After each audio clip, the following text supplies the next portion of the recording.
Ndabasuhuje mbahaye ikaze kuri Chabi Esport, amahoro y'Imana abane namwe uretse bice bitandukanye. Uyu ni umwanya tugiye kuganira ku makuru y'imikino atandukanye avugwa hirya no hino, by'umwihariko ku mugabane w'Uburayi agezweho mu mashampiyona atandukanye, ndetse n'andi makuru agenda avugwa mu bice bitandukanye mu makipe mukunda ku mugabane w'Uburayi.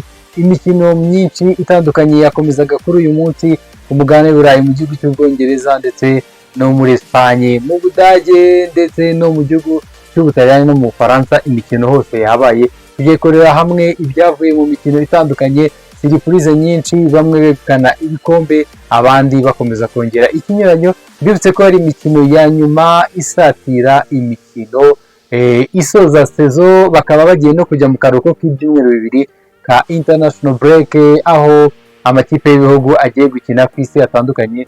Yagiye amakipe menshi yamaze no kuba bahamagara, igisigaye ni uko abakinnyi bari bite baripotinga mu makipe yabo y'ibihugu atandukanye bakinira. Nibyo tugiye kuza kugarukaho n'ibindi byinshi bitandukanye, turi burebere hamwe ama-update ari kugenda avugwa aka kanya n'ibindi byinshi bitandukanye. Ngiye tugiye kubana muri kino kiganiro, nitwa Charles Chabi. Mukomeze kugira ibihe byiza ndetse mubane natwe, mujye mukomeza kuza tuganira ndetse tunagura uyu muryango, tugenda tungurana byinshi bitandukanye kugira ngo turusheho kugenda twese dutera imbere, bigenda neza umunsi ku wundi. Reka amakuru yacu y'imikino tuyahereye mu gihugu cy'Ubwongereza, mu mikino ya Carabao Cup English Football League. Ni imikino yasozaga finali ya Carabao Cup yabaye kuri uyu munsi w'itariki 16.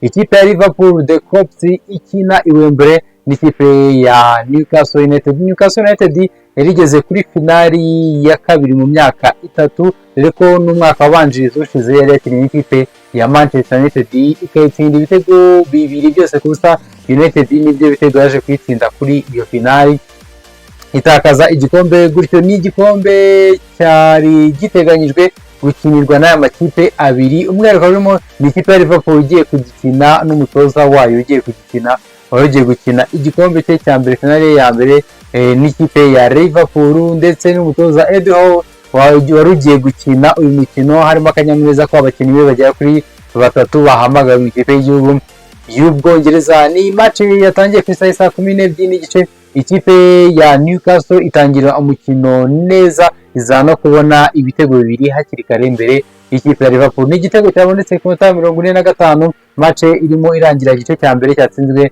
na Danny Brown, akaba ari umukinnyi w'umwugariro ukina ikipe ya Newcastle United. Uyu nguyu yanahamagawe mu ikipe y'igihugu y'Ubwongereza. Igice cya kabiri cyaje kugaruka bakiva kuruhuka ari igitego kimwe ku busa. Umukinnyi Alexander Isaac atsinda igitego, bavuga ko yaraririye, ariko nyuma yo gato ku minota 53 aza guterekamo ikindi gitego cya kabiri, n'ubundi cyo baracyemera. Ni igitego Alexander Isaac yatsinze ku minota 53 cyuzuza ibitego bibiri ku busa. Yamaze gutsinda ikipe ya Liverpool. Ikipe ya Liverpool ikomeza kwataka, iza kubona igitego ku munota wa 90 match irimo irangira, cyatsinzwe na Frederico Chiesa. Uyu akaba ari umukinnyi ukina ku ruhande asatira ikipe ya Liverpool baguze mu ikipe ya Juventus de Turin. Ikipe ya Liverpool ishaka igitego cya kabiri irakibura, match irangira ibitego bibiri byose kuri kimwe. Ikipe ya Newcastle United nyuma y'imyaka igera kuri 70 yose idatwara iki gikombe cya English Football League, yegukana iki gikombe, dore ko yagiye iruka mu mwaka w'1955 ibikoze amateka. Umwongereza Eddie Howe wegwesha igikombe cy'ipe ntoya yo mu gihugu cy'Ubwongereza, Newcastle United itwara igikombe cyayo. Ni Newcastle imeze neza, inafite abakinnyi benshi bagiye bahamagarwa hatandukanye mu bihugu byabo.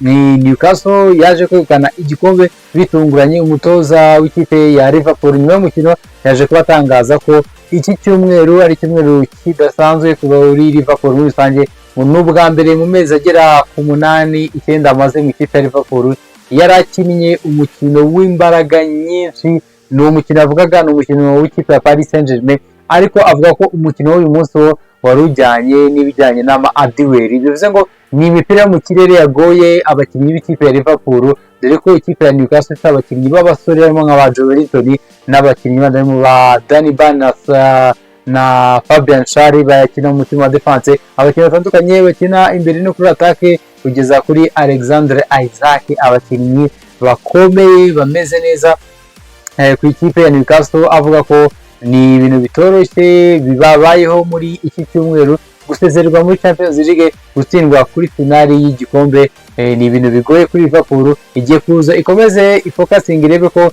yakomeza ikareba ko hari icyo yakora muri Premier League. Iyi Premier League yo bayoboye bafite amanota 70 kugeza kuri ubu ngubu. Nuko byagendeye ikipe ya Liverpool, umutoza Arne Slot amaze kugenda asogongera ku ntsinzwi, niyo kari amaze igihe kinini, twavuga ko yari amaze mu gihe cya buki ari intsinzi ameze neza mu ikipe ya Liverpool, atangiye gutakaza noneho ku mikino ikomeye hahandi byari bigezaho igikombe bakireba imbere baragitakaje, ndetse no mu mikino ya Champions League aho yabonaga bishoboka ko yayitwara naho byaje kugorana bakurwamo n'ikipe ya Paris Saint-Germain. Nuko byagendekeye ikipe ya Liverpool, Newcastle mu byishimo byinshi nyuma y'igihe kirekire batwaye igikombe, bamaze kuba begukana igikombe cya Carabao Cup cyangwa se English Football League. Aba bakaba bari inyuma gatoya ku mwanya wa gatandatu bashaka kureba ko n'ubundi batsinda bakaza muri Big Four mu gihugu cy'Ubwongereza. Indi mikino twagarukaho yabaye mu gihugu cy'Ubwongereza itandukanye ni North London Derby, umukino wahuzaga ikipe ya Arsenal ndetse n'ikipe ya Chelsea, akaba ari imwe mu mikino ikomeye iba mu gihugu cy'Ubwongereza ihuza amakipe yose aturuka mu mujyi umwe wa Londres. Ikipe ya Chelsea ikaba yongeye gukubitirwa kuri stade y'ikipe ya Arsenal igitego kimwe ku busa. Ikipe ya Arsenal yatsinze igitego kimwe ku busa hakiri kare ku minota 20, umukino uza no kurangira ari uko nguko. Ikipe ya Arsenal icyuye amanota 3 ifata umwanya wa kabiri, yongera igabanyamo ikinyuranyo, yageze ku manota 12 ari hagati yayo n'ikipe amanota 12 ari hagati yayo n'ikipe ya Liverpool. The Cops yo iri kujisha amanota 12, Arsenal ikaba iri inyuma aho ngaho, ikaba nitwaye neza. Ikipe ya Chelsea bikomeje kugenda bigorana, dore ko gutsinda umukino w'uyu munsi ikarushaho gushimangira kubona umwanya wa kane, ikurikiwe n'amakipe arimo nka Man City babarusha inota rimwe. Amakipe atandukanye arimo ikipe ya Brighton nayo iri inyuma barusha amanota 2, ikipe ya Newcastle nayo bayirusha amanota 2 kandi yo idafite n'umukino w'ikirarane. Umukino uzakina ikipe ya Crystal Palace iramutse utsinze yahita ifata umwanya wa kane by'agateganyo muri Premier League. Ni mu gihe bari gukina bakinaga munsi wa 29 akaba hasigaye imikino 9 ngo Premier League ibe yashirwaho akadomo. So umukino wabaye gusa kuko n'ikipe ya Fulham yaje kubita ibitego 2 ku busa, byose itsinda ikipe ya Tottenham Hotspur nayo idashimwa kabiri. Ikipe imaze kugera ku mwanya 15 nyuma kubona yo gutakaza kunanirwa gutsinda. Ni imwe mu makipe akomeje kugenda nayagorwa, yasubiye inyuma ku rutonde. Fulham yo yitwara neza itsinda ibitego 2 ku busa n'umutoza wayo umeze neza Marco Silva, umwe mu batoza bameze neza mu gihugu cy'Ubwongereza. Nyuma yaho ku isaha 3 zuzuye ikipe ya Manchester United yakinaga n'ikipe ya Leicester City ku kibuga King Power Stadium, itsinda ibitego 3 byose ku busa. Ibitego 3 bya Manchester United byabonetse mu gice cya mbere, gitsinzwe na Rasmus Hojlund kuri pass nziza cyane ya Bruno Fernandes. Igitego cya kabiri cyaje kuboneka mu gice cya kabiri gitsinzwe na Alejandro Garnacho, nabwo kuri passe ya Bruno Fernandes, nawe aza kwitsindira ikindi gitego mu gice cya kabiri. Match irimo irangira ku minota 90. Manchester United itahana intsinzi y'ibitego 3 ikura amanota 3 ku kibuga cya King Power Stadium. United itajya no ku mwanya wa 13 n'amanota 37, biracyari bibi ariko yabashije kuzamuka umwanya ndetse n'umwenda w'ibitego 3 ikirimo mu mikino ya Premier League. Ku munsi wa 29 basigaje iminsi igera ku 9 bakaba bagiye mu kiruhuko cy'amakipe y'ibihugu international break, akaba ari aho ikipe ya Manchester United ihagarikiye iri ku mwanya wa 13 n'amanota 37 mu mikino ya Premier League. aha mu gihugu cy'Ubufaransa habaga classico, umukino ukomeye uhuza ikipe ya Paris Saint-Germain ndetse n'ikipe ya Olympique de Marseille. Ikipe ya Olympique de Marseille ije gutsindirwa ku kibuga Parc des Princes ibitego bitatu byose kuri kimwe. Ni ibitego byatsindiwe n'ikipe ya Paris Saint-Germain, byatsinzwe n'ikipe ya Paris Saint-Germain harimo igitego cya Ousmane Dembele umaze gutsinda ibitego 30 muri uyu mwaka w'imikino 37 amaze gukina mu ikipe ya Paris Saint-Germain. Ku mutoza Luis Enrique yamuhinduyemo mwataka mwiza umeze neza, akaba akomeje kugenda yitwara neza mu gihugu cy'Ubufaransa. Bakaba banayoboye urutonde rwa shampiyona bameze neza, n'ubundi ikipe niyo barushaga amanota, yari ifite amanota 49, bo bageze ku manota bari kuyirusha amanota 19 yose, amanota 19, ko ikipe ya Paris Saint-Germain ifite amanota 68, bivuze ngo ibarusha amanota agera hafi kuri 19. Ikipe ya Paris Saint-Germain ikomeje kuyobora shampiyona ndetse ikaba inameze neza ko no muri irushanwa rya Champions League iheruka gukuramo ikipe ya Liverpool ikaba imeze neza. Ousmane Dembele we ari on form, ari on fire, n'umwe mu bakinnyi ameze neza mu gihugu cy'Ubufaransa, by'umwihariko mu ikipe ya Paris Saint-Germain. Tuvuye mu gihugu cy'Ubufaransa, ikipe ya Lyon n'ubundi yatsinze Le Havre ibitego 4-2, nayo iri aho hafi iri gushaka bakorera ko yazakina imikino yo ku mugabane w'i Burayi. Mu gihugu cy'Ubutaliyane, ikipe ya Atalanta Bergamo y'umutoza Gasperini atsindiwe mu rugo ibitego 2-0, nubwo ikipe ya Inter de Milan yaje kubona mu karita y'umutuku, ariko umukinnyi witwa Augusto ndetse n'umukinnyi witwa Martinez batsindiye ibitego 2 ikipe ya Inter de Milan, biha amahirwe yo gukomeza kuyobora urutonde rwa shampiyona barusha ikipe bakurikiye amanota 3 ku mwanya wa mbere. Ni ikipe ya Inter de Milan ikomeje kugenda yitwara neza muri shampiyona muri rusange, mu gihe ikipe ya Juventus dote ikomeje kugayika y'umutoza Thiago Motta nawe utamerewe neza, ariye ibitego 3 by'ikipe ya Fiorentina mu rugo, ibateye ibitego 3. Akaba mukino wikurikiranya corona weekend ishize, n'ubundi ikipe ya Juventus dote yari yatsinzwe, ikaba yongeye gutsindwa uyu mukino wo kuri mugoroba ibitego 3 byose ko satsinzwe n'ikipe ya Fiorentina. Ikaba ikipe ikomeje kujya habi ndetse n'umutoza ukomeje gushidikanywaho na benshi, Thiago Motta mu ikipe ya Bologna yitezweho byinshi ndetse amakiriro bavuga ko ari mu batoza bazafasha ikipe. Mu gihe ikipe ya AC Milan nayo yari yabonye amanota 3 itsinze ibitego 3-2 mu mukino wayo yakinaga kuri uyu munsi, naho ikipe ya Napoli yakinaga na Venezia banganya ubusa ku busa. Antonio Conte ananirwa kubona amanota 3 ngo akomeze kwiruka yegera ikipe ya Inter de Milan, aranganya ubusa ku busa, bituma hajyamo ikinyuranyo cy'amanota 3 hagati ye n'ikipe ya Inter de Milan, kuko Inter de Milan ifite amanota 68 mu gihe ikipe ya Napoli ifite amanota 61. Akaba nabo ari uko bagiye kuruhuka bajya mu kiruhuko cy'ibyumweru 2 cy'amakipe y'ibihugu agiye gukina mu guhera ku munsi w'ejo. Abakinnyi baratangira kuripotinga mu makipe y'ibihugu byabo. Mu gihugu cy'Ubudage ho ikipe ya Bayer Leverkusen ikoze comeback iremereye, ibitego 3 yari yatsinzwe kuri kimwe, iraje irabigombora inganya ibitego 3-3, ibona n'igitego cya 4 iterekamo ibitego 4 byose kuri 3. Ikipe ya Bayer Leverkusen y'umutoza Xavi Alonso, uyu mugabo watsindiwe igitego cy'intsinzi na Patrick Schick, umukinnyi w'Umuswede ukina muri ikipe, abafashije kubona intsinzi afatanyije na Jeremy Frimpong, mukubise assist nziza y'amazi, batsinda igitego cya 4 ibitego 4-3. Ikipe itayegera imbere gatoya, yegera ikipe ikomeza kwegera ikipe ya Bayern Munich. Ikipe ya Bayern Munich iracyayoboye urutonde rwa shampiyona yabo, ikaba iri ku mwanya wa mbere n'amanota 62, mu gihe ikipe ya Leverkusen igize amanota 56. Akaba ari uko bihagaze mu gihugu cy'Ubudage. Naho mu gihugu cy'Ubudage nuko bihagaze.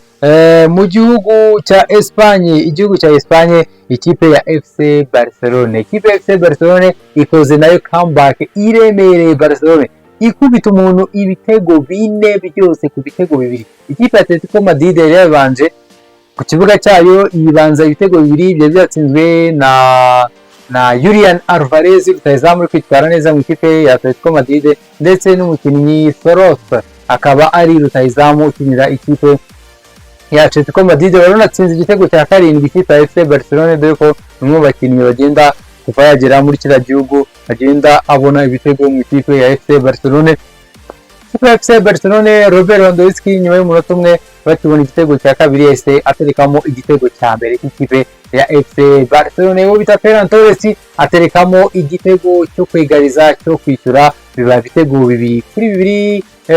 Umukinnyi witwa Lamine Yamal aterekamo igitego cya gatatu, igitego gitumye ikipe ya FC Barcelona ibona intsinzi yo muri ibitego 3. Match irimo irangira igitego cya Ferran Torres yongeramo ikindi gitego, ibitego 4-2. Barcelona ivi inyuma ikaba itsinze, ikaba yujuje amanota 60 inganya n'ikipe ya Real Madrid, mu gihe ikipe ya Barcelona inafite n'ikirarane izakina n'ikipe ya Osasuna basubitse muri weekend ubwo bari bagize ikibazo cyo gupfusha umuganga wabo wa mbere. Iri ku mwanya wa mbere kubera ko yatsinze ikipe ya Real Madrid ibitego 4-0. Aho muri Espagne ntabwo bareba uko ufite ibitego byinshi, nubwo n'ibitego ibibarusha, ariko bo babanza kureba ku mikino yabahuje bombi, kandi match yabahuje ni ibitego 4-0. Barcelona ikaba iri ku mwanya wa mbere mu gihugu cya Espagne inganya amanota n'ikipe ya Real Madrid. Ikipe ya Diego Simeone ikomeje kugayika, birayigoye nyuma yo gutsindwa igasezererwa muri Champions League, inaniwe no kubona amanota 3. Yabanje ibitego 2 baza kuyishyura baranayitsinda. Nuko bigenze mu gihugu cya Espagne, bikomeje kugenda bigorana. Naho ikipe ya Arsenal yamaze kuba yemeza bidasubirwaho umugabo witwa Andrea Berta, akaba ari directeur sportif w'ikipe ya Arsenal mushya. Uyu nguyu yamaze kuba ngo abonana n'umutoza Mikel Arteta, banagira byo baganira, batangiye gutegura uko iminsi iri imbere bizagera mu ikipe ya Arsenal, harimo na summer transfer zizaba batangiye kuba bategura. Hari n'umukinnyi wo kunuganuga w'umunyamisiri ndetse n'abandi benshi batandukanye kugira ngo bakomeze ubusatirizi, ndetse barushaho no kubaka ikipe ya Arsenal. Uyu mugabo yakoze igihe kirekire mu ikipe ya Atletico Madrid, imyaka igera ku 10 yose yamaze kuba afata akazi ke aguwe neza mu ikipe ya Arsenal, asimbuwe ubita Edu Gaspari wavuye muri iyi kipe, umunyabrazil wari directeur sportif. Yatangiye na projet ikipe ya Arsenal, bari bagenda bavuga ngo trust the process, ni iyo bari batangiranye mu ikipe ya Arsenal yo kuba bazatwara Premier League nyuma y'imyaka 3. Kugeza kuri ubu ngubu imaze imyaka igera kuri 4, ariko nta gikombe barabona n'iki na kimwe. Nibyo mu ikipe ya Arsenal bakaba bagiye kwiyubaka, bakareba ko bazabasha kwitwara neza mu minsi iri imbere, ndetse no kuba batwara igikombe cya shampiyona muri Premier League cyangwa se n'ikindi gikombe gikomeye, ko dore ko na Champions League ikipe ikirimo yasezereye ikipe ya PSV Eindhoven yo mu gihugu cy'Ubuholandi.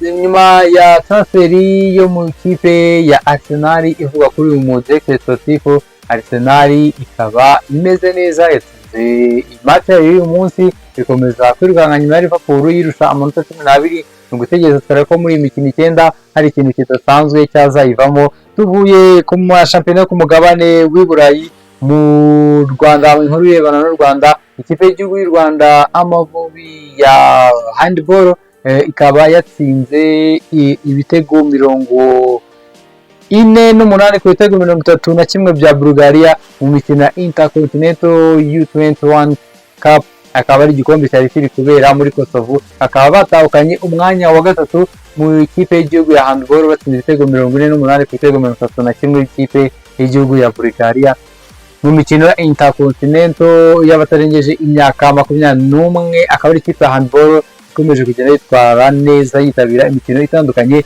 mu ngimbi igenda yitwara neza. Nyuma y'ibyo ngibyo mu Rwanda kuri uyu munsi imikino ya basket yakomezaga muri Rwanda Basketball League. Ikipe ya Orion itsinda amanota, ikipe ya Orion yakinnye kuri uyu munsi itsinda amanota 90 ku manota 63. Ikipe ya Espoir ikomeje kugayika, Espoir itameze neza, ubona ko byagoranye. Ikipe y'Inyamirambo yambara icyatsi n'umweru ifite n'abakunzi benshi, naho ikipe ya Patriot ndetse n'ikipe ya APR. Ni umukino ukomeye wari wahuruje abantu, wari witezwe, wabere naho yari muri Petit Stade, watangiye ku isaha 2:30. Ni umukino urangiye ari amanota 68 ikipe ya APR basketball ndetse ku manota 67 ikipe ya Patriot Basketball Club ikaba inaniwe gusoza umukino mu minota ya nyuma. Ikipe iza kuba yitwara